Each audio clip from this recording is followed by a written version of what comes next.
Hi everyone and welcome back to my YouTube channel.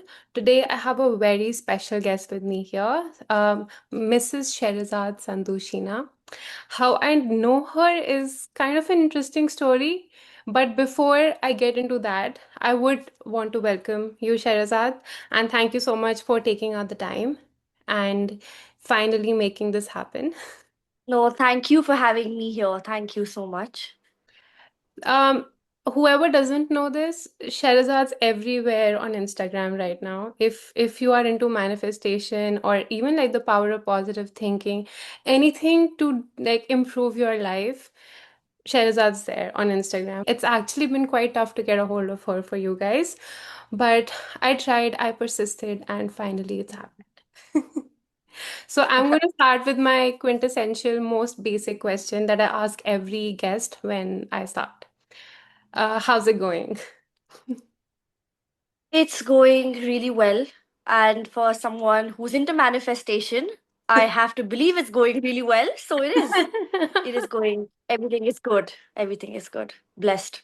So, if you would like to give a little introduction about yourself to our viewers today. I got, let's start with marriage because I just got married recently. It's just been a year, so that is something that's always on my mind. I got married recently, though I have been born and brought up in Chandigarh.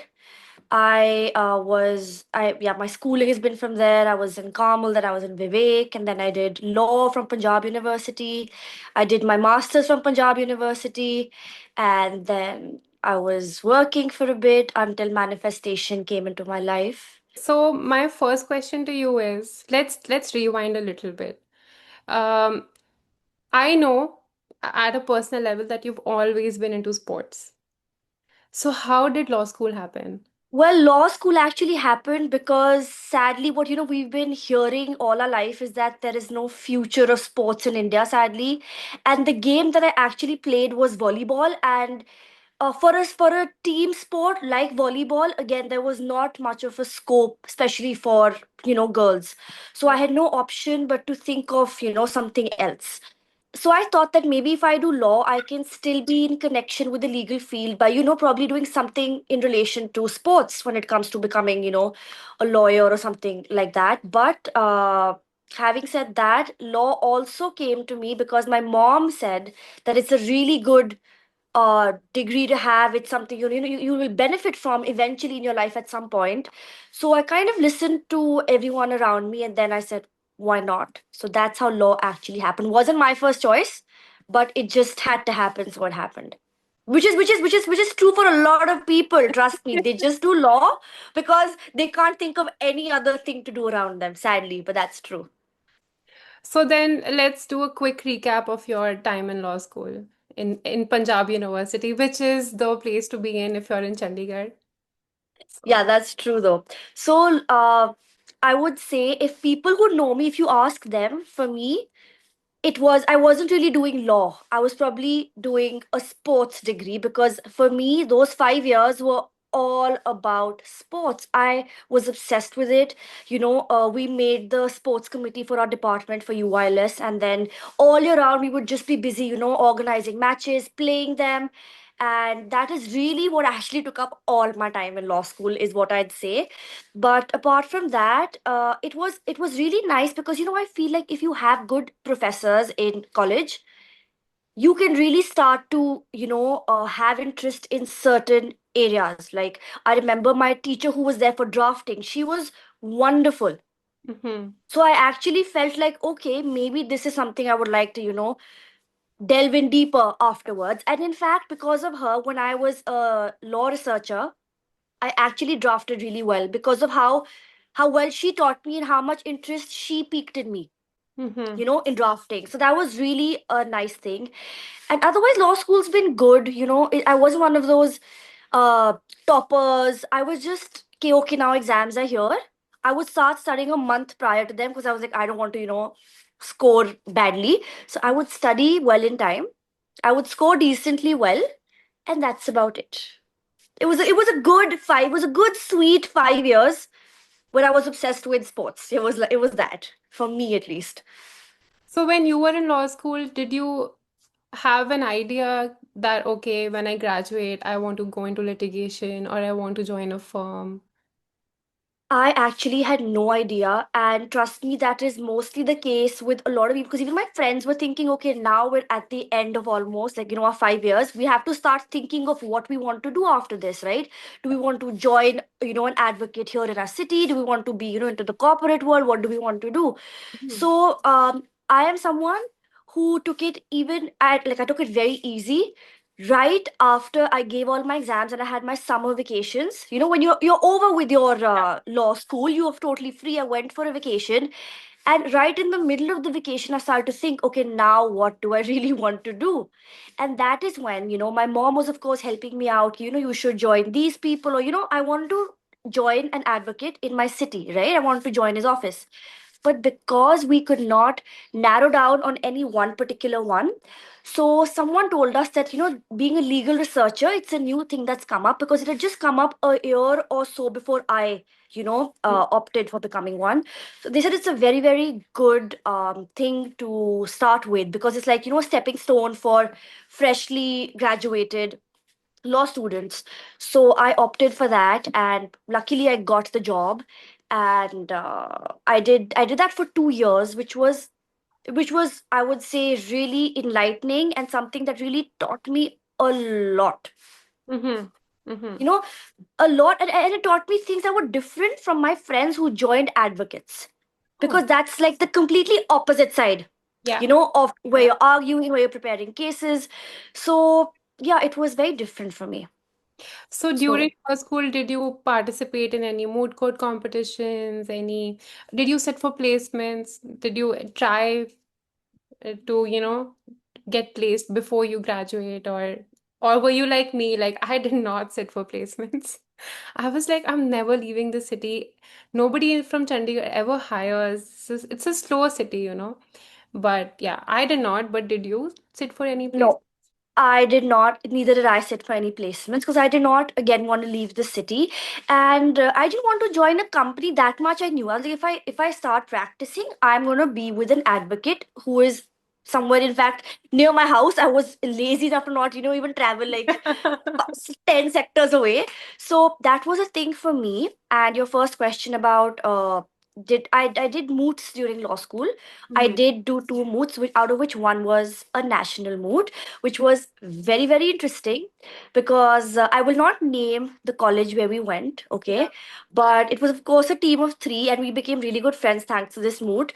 So we was somehow not very, very well prepared Mhm. according to the questions that were being asked. They were really grilling us, Okay. right? So Mhm. we thought that we did horribly, to the extent that at one point in the moot, one of my friends was the speaker, Yeah. and then she looks at me. So when you can pass chits, right? If you Yeah. know the answer, you tell you tell your teammate that this is the answer. So the teammate looked at me like, what am I supposed to say? And then Yeah. I'm like, I have no clue. And then the researcher she's like, I have no clue either. Yeah. So we three were clueless at one point, and when the results came out, I don't know how, but we were the highest scorers. We got 98 out of 100, which they said was the highest any team has ever scored in the history of their moots. And Wow. we were like, this, they have mixed up something. This cannot be our score from any angle. But then we qualified for the next round. And Yeah. we were like, I'm telling you, Sukhmani, it was not our score. It wasn't. There was some name that was mixed up, but we went to the next round. And of course, after that, of course, we didn't win it, but it was an incredible experience. We had a wonderful time. That's it. So if you ask me about my law experience, I cannot tell you anything that's really, really proper. It's all fun. It's all been fun and games for me in law school. Really, really. And then you graduated in 2019. 19. And Actually, yes, 19. yeah. That's how well I know my law degree time. Yeah, yeah, yeah. Yeah, 19. And then, so how we started talking was because we both had applied for the same LLM program. You went on to do masters, and I got married. Yeah, that's true. Yes. So Yes. how did LLM happen? Did you want to go into teaching, or were you thinking judiciary or civil services? No, actually, considering I was confused about whether I was doing law, sports, and UILS. I did not even have LLM on my mind. But one day I get a call from my friends that, listen, let's do LLM. We'll get another 1 or 2 years together. It's gonna be fun. Like, let's just do it for the heck of it of being together. I'm Yeah. like, okay. First, I really cribbed. I was like, no, I can't study anymore. It was so tough. These 5 years of cribbing, cramming up all these articles. I can't do this anymore. Yeah. But they're like, no, no, let's do it, let's do it. Sure enough, I gave in my name, and on the day of the counseling, none of them turned up. Four of them, none of them turned up. I'm the only one. I And I'm feel like like, that's why I got in. yeah, could be, could be. So I'm like, why would they do this? And then because I was like, chalo, I'm here, I might as well go ahead with it. And I did, and I got selected. And now till date, they all say, we really regret not doing it. It was a good thing to just like another feather in our cap. We could have done it. Yeah. But I'm like, that was really, I'm like, but I thank them because I feel really good when I tell people that I've done masters. You Mm-hmm. know, I Yeah. done it in constitutional law, so I feel really good telling people that. So just probably for that one moment, I feel really good about it. Otherwise, it just happened because it had to happen, I guess. So when you look at BA, LLB and LLM, do you feel like the teaching style, the vibe of, university life, is that the same, or do you feel like there's a difference? You really mean business when you're doing masters, right? The Yeah. professors know that you are here because you were interested in law and you want to take it further for a reason. Mm-hmm. You won't just sign up for this unless you're not really wanting to. Exception, not the rule. I'm the exception, trust me. LLM is definitely something which you don't take lightly because I think your whole thesis and all is not a joke. Mm. But once I did that, I got so motivated. I'm like, okay, I've done LLM now. I can probably go to PhD level, right? Then Yeah. one of my professors was coming out of the department. I was standing. It was my last exam. I'm like, let me do PhD now. Yeah. She's like, she heard me. She's like, Sherazad, Jab, when you come to Article 21, na, you're gonna lose it. So think 10 times before you get into PhD. I was like, okay, maybe this is a sign. Maybe I should not. I was just thinking, हाँ ठीक है ये हो गया, let's just do PhD also. Yeah. But it's not a joke. PhD तो another level, yeah. So I get quite a lot of DMs, even though I haven't really posted in quite some time, particularly from women in Punjab who say that they're doing their LLM, but they feel that career options are so limited. Of course, in Punjab, there is that. I don't know if it's as strong a sentiment anymore, but I do feel like litigation is more like male dominated. So a lot of women don't feel comfortable enough to work in that sector. And then, of course, there are not a lot of law firms in Punjab that I know of till now.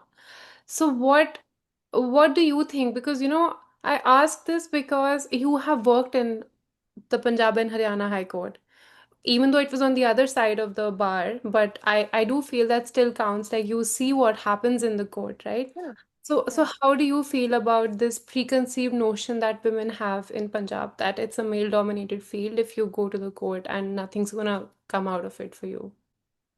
Right. Okay. So I think now times have obviously changed, Hmm. not only when it comes to, gender equality, but I would say that there is almost everyone is now working in every field, not just the legal field. So one, you do have to do a lot of hard work, no matter which field you're in. Yeah. Having said that, if as a girl, because I have a lot of friends who are now practicing, right? So if even as a girl you want to get into, practicing, it is it is it's not that difficult. Mm-hmm. If you are good at it, if you take experience from, joining an office for a while, you can definitely start your own practice within no time because a lot of my friends have and they're actually happy. Mm-hmm. Hard work is going to be everywhere. You can't, I think it's an excuse to say that just because I'm a girl, I'm not going to do well in this field. We can name so many advocates who are females Yeah. and they are exceptional. Yeah. And they That. also started, from some point, which we are at probably. So Yeah. it's going to be the same in every. A lot of people I've seen start now want to leave their jobs, no matter which field, they want to start businesses. Mm-hmm. And I feel, it's equally tough because I'm into business now. So it's equally tough to run and start a business as well. Yeah. So I would say that if you put your mind to it and you do a little bit of hard work, it's not that difficult. It takes some time, but it does happen eventually for everyone that you reach a point in your life where you're happy with what you're doing and what you're earning in this legal field, is what I mean. Okay. And manifestation's always there. You can manifest it. You went through your LLM journey and then you were working at the High Court. I think while you were taking your LLM exams, that whole duration, you were also working at the High Court. Yes, I was. How hard was it balancing the two things? Honestly, it was difficult because not only was I doing my law degree, I was working at the High Court. I had started my own wall plates business while also making dog cakes for people as a second business, Yeah. while taking care of my mom's social media because she's a designer. Okay, so I was handling a couple of things together, Yeah. and I personally found that really exciting. Mm-hmm. I had so much energy to do everything. So at the end of the day, it's all about time management. Yeah. If you wake up early, I'd be up by 5:36. Hmm. And I would have enough time to do everything. Mm-hmm. And I also had a very, very supportive boss who would give me an off a day or two prior to the exams. And I was really lucky about that. So, That is as nice. somebody like, okay, right now I'm in a very traditional legal professional role, but as somebody who did go off the track for some time, and for you, as somebody who has completely gone off the track, what options do you think, particularly women, what options do you feel like women lawyers or law students have after law school? I'm going to start with the social media point that I've always had in mind, because I feel like everyone is now on social media and people are earning so well from it. And I myself was following for the longest. I was following really informative pages that were, keeping us up to date about the latest laws. Mm-hmm. So that is really something that girls can do, from the comforts of their home. If you know how to put across the information well, you can easily take this up as one option in your career, that is, through social media, spreading legal knowledge. Mm-hmm. Do it through videos or photos or whatever you want, right? That is one. Secondly, I feel like something that's really come up in a big way is intellectual property, because Mm-hmm. everything is on the internet now. Yeah. Everyone is busy copying. There's is a like AI is like the biggest thing right now. So Yeah. copyrights is something everyone can really find their own niche Yeah. within this, and make a career out of this. That's something, again, you can actually ask Chat GPT what you can do in this field as well. Chat GPT has answers to everything now, right? So Yeah. this is another thing. And if you ask me, I feel that dispute, like arbitration, Yeah. a lot of people and a lot of women that I know are into arbitration. Mm-hmm. So that is also something you find out, which part of it that it appeals to you, and Yeah. you should definitely take that also as an option for yourself, for girls, I'm saying, right? Yeah. Yeah. One So definitely. one option that stood out to me recently was using social media, like you said, to do like legal news updates, case laws, and such, and then actually converting that into like your own, like an Instagram page promoting your own coaching. So you're Yes. doing tuition to law students or to judiciary aspirants. No, you don't have to be enrolled with an institute to get people. Yes, that is so true. Exactly. Yeah, we see so many of these pages, not just this, even a lot of people who are teaching, people who are aspiring for civil services. Yeah, We see those people doing so well on Instagram and especially YouTube, you yeah, know? So this can definitely be somebody's option. Definitely. If you're working harder, if you're putting in those extra hours, if you're waking up earlier than everybody else, if you're using your brain just, let's say, 2% more than everyone else, yeah. you will make it. You will make it bigger or better than even the person next to you. Now that sounds like the manifestation coach and you were talking.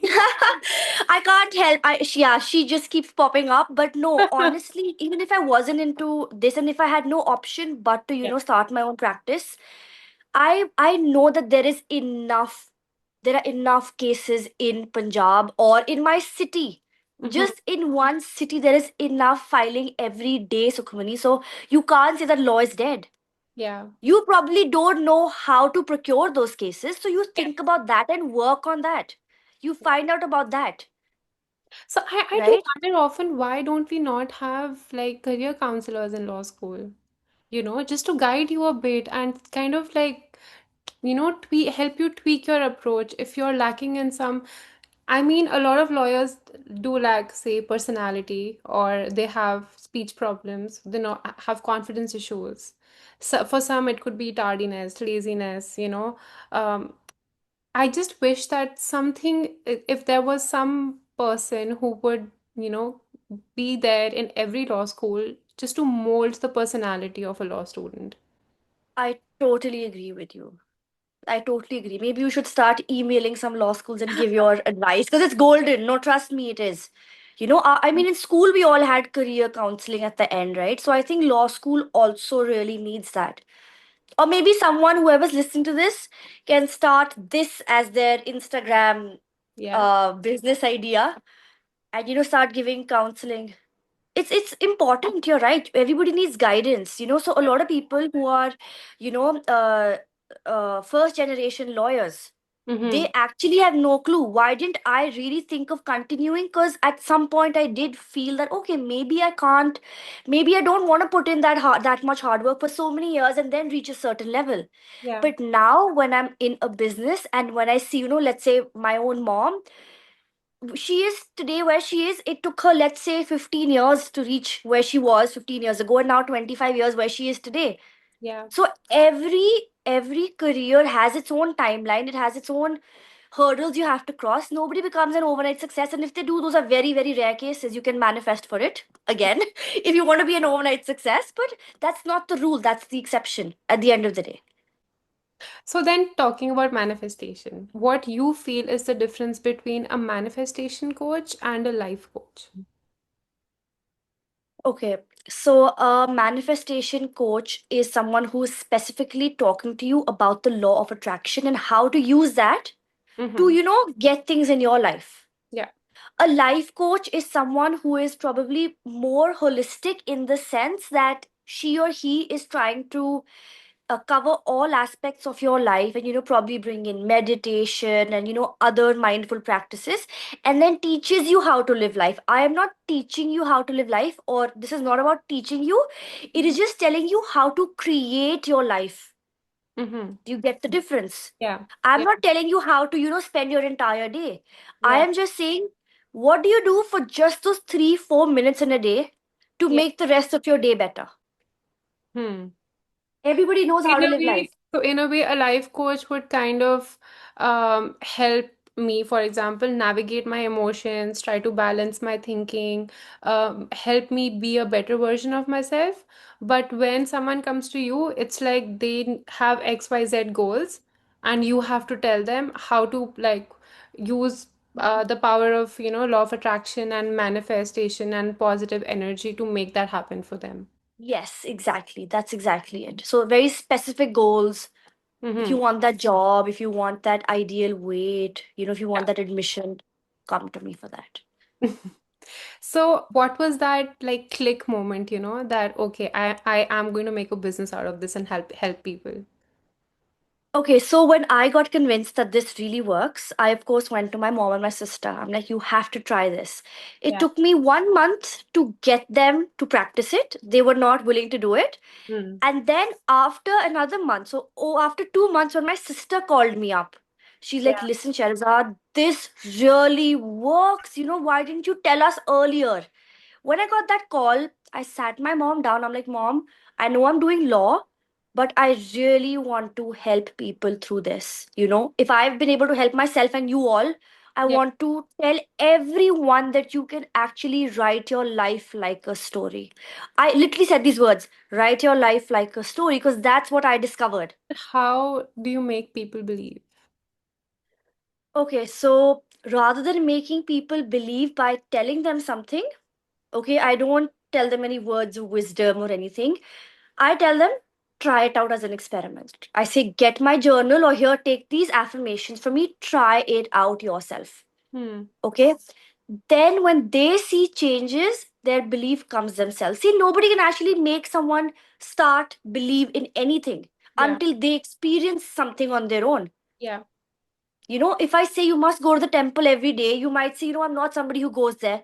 But if Yeah. I encourage you enough to go, you might come back one day and say, you know what, I felt so much peace over there, Shahzad, that I want to go every day. Hmm. That's when you start your journey with going to the temple every day. Yeah. Right. So in the same way with my, how I tell people is, of course, I keep sharing reviews of how it's helping everyone else, and that really serves as a great deal of motivation to actually start their journey. And then I say start with something, something probably small if you're a beginner. And Hmm. then they always come back and say that, oh my god, this is life changing, now help us to get this, now we've got this, help us with that. So it comes from with it, what is their concern, what part of their life is something that's either troubling them or they want to change generally, right? Yeah. So a lot of times it's the income they're earning, they like, we want to earn a little higher, or it's a weight issue. So they discuss that with me first, and then depending on that I tell them, okay, get this journal and just start writing. So the Hmm. first step is you come to me, you tell me your concern. So does that mean a phone call? Does that mean a DM? Like, what's the mode of communication? Okay, so they DM me. I don't take calls directly. If you want a consultation, then of course there are charges for it. So Yeah. they always message me on Instagram or WhatsApp, and Hmm. then I guide them through messages and tell them what's the best way to start for them. What works the best is actually journaling. That's why I started, my journey of helping others through journals itself. And now I've of course introduced audio affirmations and these cards, as you're saying. Yeah. But because when you're writing, all your senses are involved in this activity, Yeah. right? And that is what we're trying to do through manifestation. We are trying to basically tell a certain story to our subconscious, because that is the part of our brain and our life that is creating for us. Hmm. Let's call it the manufacturing unit of our reality, our subconscious. So when we're writing, we are aware of what we're writing, we're thinking of what we're writing, and we're basically feeling something when we write. If you write a positive sentence, you're feeling good. Yeah. If you write, oh, I have put on so much weight, you will instantly have an emotion that's not a positive one. So when Yeah. you're writing, you're also feeling something. Mm-hmm. So all senses are included, which is why journaling is the best. I always recommend, that's the best thing you can do to start your journey with and to manifest anything. I'm going to add something here, Yeah. because so many people have come up, as manifestation coaches now. It's incredible. Every third person is now saying we want to become a law of attraction coach, right? Yeah. And I started this when probably very, very, very few people in India were also doing this on a big scale. I started then, okay? And Hmm. just as to help people. Now, Yeah. over the period, I have realized that just to get people to come to them, Yeah. people are complicating it. They're saying things like, oh, you must do this, but it won't work until you do that also. You must try Yeah. this, this technique with that technique. So did you don't try to offer something new to everyone, they're not going to come to you. That's obvious, right? So that's what people are trying to do now. But I have stuck to what I said on day one, which was 4 years ago. I'm like, writing is the best way to do it, right? So if you want to complicate it, go ahead. If you Hmm. want to make it as simple as picking up a piece of paper and just writing 3 sentences and still getting that thing, then that's your choice. And that's what I say. That don't complicate it, it's simple. Are Yeah. there any manifestation reviews or stories that you still like carry in your heart? Like, oh my God, like this was amazing. I can't believe this happened.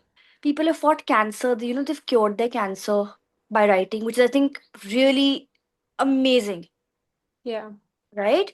And I've had people who've manifested their LLM admissions, Hmm. right? And I think the most reviews that make me the happiest are always health related, because I think nothing is above health, That's right? true. So when people say we had to, go through a surgery, but we did not because we were writing, I Hmm. feel like I've actually helped someone now. Helping with money and all, is very different. But Yeah. health is the real wealth, right? So these Yeah. kind of reviews I get a lot. But I can't think of any one particular that really, except the cancer one. A girl whose grandfather got cancer and she kept writing for him. Doctors said that there's no scope. He's completely fine now because she was writing for him. So does that mean that you can manifest for others? Yes, you can most definitely manifest for others, and I do that all the time. Mm. A lot of my clients, they've made their brothers get married, they've made their fathers service where they were close to retirement, they got their retirement postponed, Mm. you know. Yeah. A lot people do that a lot under my guidance. Also, they manifest for others all the time. So there are multiple ways of understanding law of attraction. It is through energy, which is, I would say, quantum physics, and there is neuroscience. Very, very big words for a beginner if you know not from a science background, but I will say that your mind Mm. is more powerful than you think it is, and it is only here to take your commands. Whatever you command it will make that thing walk to you literally. Okay? Yeah. So if you want to try it, you need to start giving better commands to your mind. As an experiment, Mm-hmm. try telling your mind today that I have got good news. Thank you. Or I have got very good news today. Mm-hmm. Repeat this to yourself or write this 4 5 times in your mind or on a piece of paper, write it down. Yeah. Do this for today. If you don't get good news by tomorrow, do it tomorrow also. And Yeah. then you see what happens with you. Just try it. Test the universe, as I say. You know how there's good and there's bad. So if you say that your mind is so powerful that it can possibly manifest really amazing things, but can it also manifest really like horrible things? Yes, No. 100%. Yes, and we as naturally negative thinkers are mostly attracting problems in our life. Yeah. That's what we're doing because your mind brings to you the thing that you expect the most. Mm-hmm. And we are always expecting things to go wrong. Yeah. I'm going to get late for work today. She's going to misbehave with me. We both will have an argument about this today. I'm going to look fat in that outfit. Always expecting, and those things will always come true. Yeah.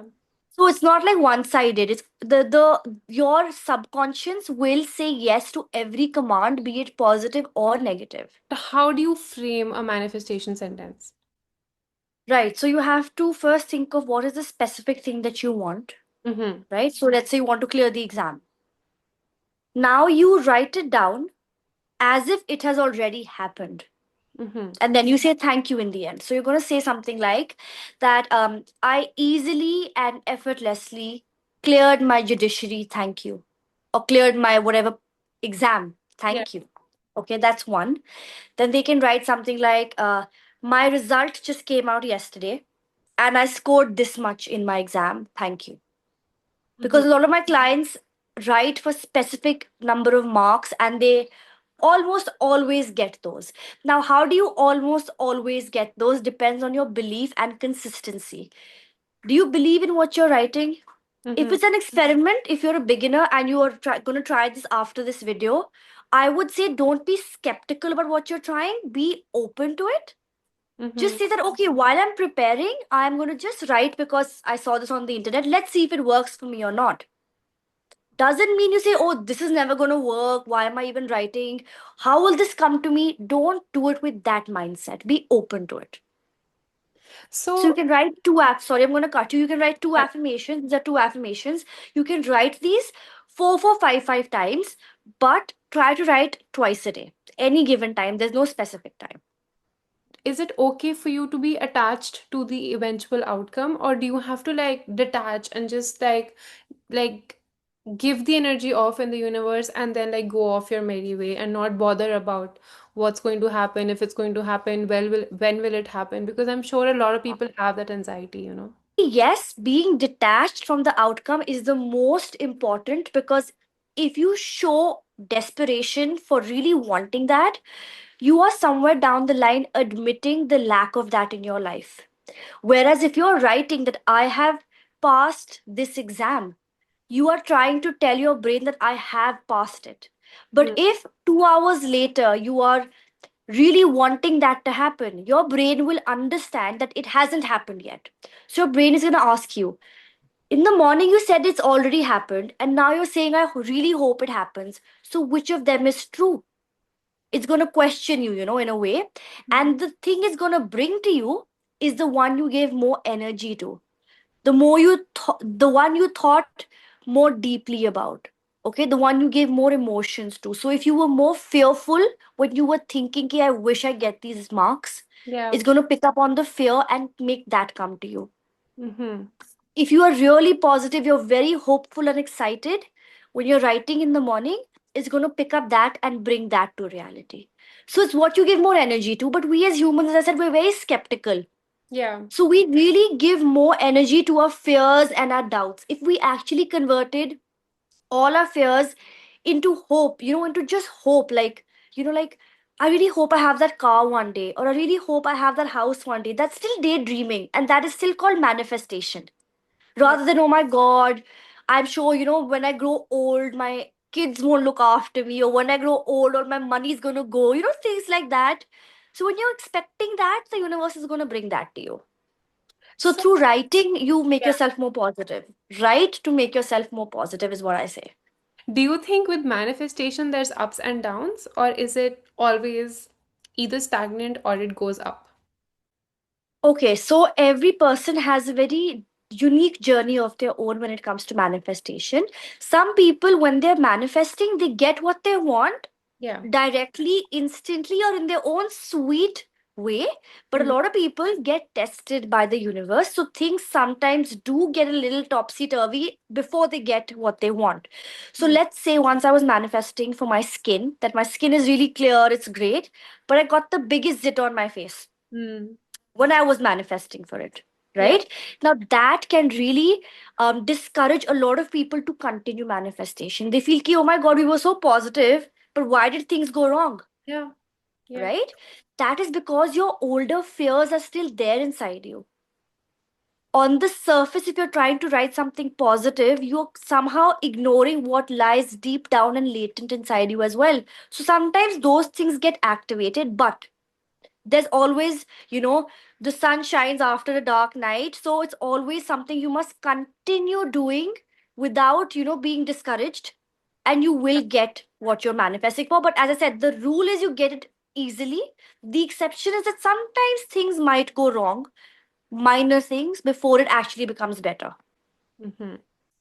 So, to do like a quick recap, you were this person in Carmel, in college, chilling, playing volleyball. Suddenly, law school happened. Not just law school, masters happened. You were working in the high court. Suddenly, you get into manifestation. From like law to manifestation, do you at any point feel like your all your years of hard work in with the legal field, did that translate nicely? Did it have an impact, or do you feel like there was no relation but you're happy for the education you received? Okay, so I feel like law is something that touches every part of our life. Yeah. And this was the first sentence that we were taught on our first day of law school. And I was like, okay, whatever. Okay. But today it is, I think, something that is so true. So even though I'm doing, my manifestation, I've had people trying to copy my content as we were discussing. So I needed law that time. So thanks to law, I learned that this is my intellectual property and I can safeguard it. Hmm. Right? So Yeah. this is how I help. And even, in daily life, there are so many times that that this is a certain right of yours that nobody can encroach upon. Hmm. So I feel like law, no matter what, should anyway be something everyone should have some knowledge about. Mm-hmm. Right?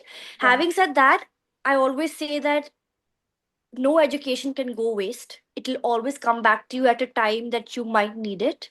So I'm Mm-hmm. really happy I did law, and I Yeah. made the most wonderful friends thanks to law.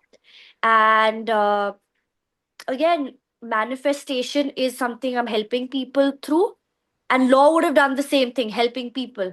Yeah. Right? So I feel either which way, for me, it was that I wanted to help people. So this is like a better way personally for me to do what I wanted to do in my life.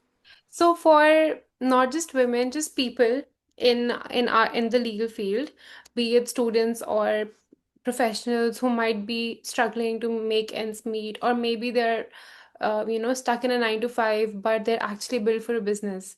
Do you have any tips for people on how they can explore, um, be it a business or any kind of job outside of the legal sector?